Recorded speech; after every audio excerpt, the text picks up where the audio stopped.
BC 208년 진나라는 가혹한 법치와 무거운 세금으로 인해 민심이 극도로 악화되었습니다.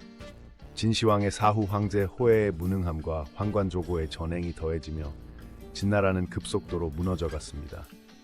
이 혼란 속에서 유방은 농민 출신의 반란군 리더로 부상하며 BC 2.2년 항우를 물리치고 한나라를 건국했습니다. 유방은 한고조로 즉위하며 중국 역사상 최초로 농민 출신 황제가 되었습니다. 한고조 유방은 진나라의 가혹한 법률을 폐지하고 약법 삼정이라는 간소한 법체계를 도입했습니다. 그는 진나라의 귀족 중심 체제를 무너뜨리고 능력주의 관료제를 확립했으며 농업 장려 정책으로 경제를 회복시켰습니다. 수도 장안은 세계 최대 도시로 성장했으며 북방 흉노와의 화친 정책으로 국경을 안정시켰습니다. 그러나 말년에는 부인 여후와 개국 공신들 간의 권력 다툼이 시작되었습니다. 유방 사후 그의 황후 여친은 어린 황제들을 앞세워 15년간 실권을 장악했습니다. 중국 역사상 최초의 여성 독재자로 평가되는 여후는 유방의 서자 유여애를 비롯 황족들을 잔혹하게 숙청했으며 여씨 일족을 요직에 앉혔습니다.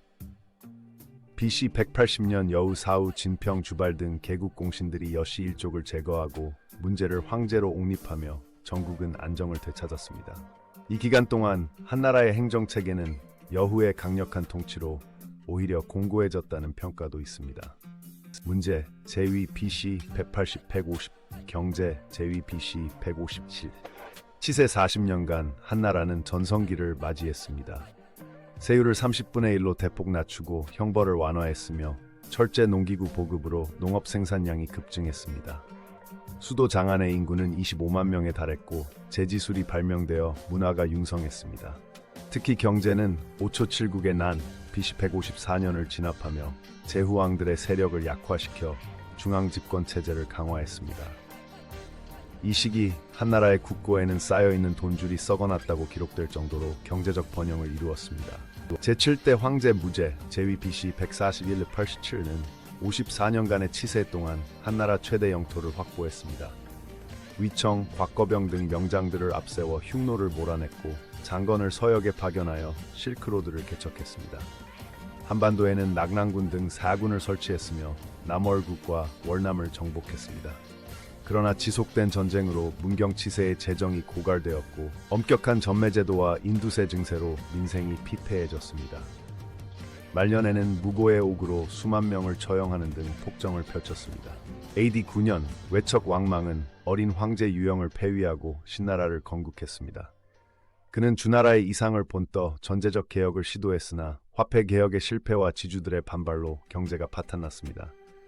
AD 14년부터 전국적으로 기근이 들자 녹림, 정미 등의 농민봉기가 일어났고 AD 23년 경시제 유현이 이끄는 반군에 의해 왕망은 참수당했습니다.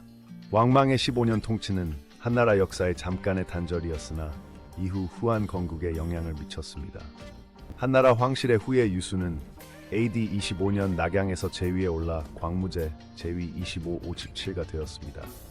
그는 농린군을 비롯한 농민군 세력을 흡수하며 전국을 통일했고 왕망의 실정을 교훈 삼아 온건한 개혁을 추진했습니다.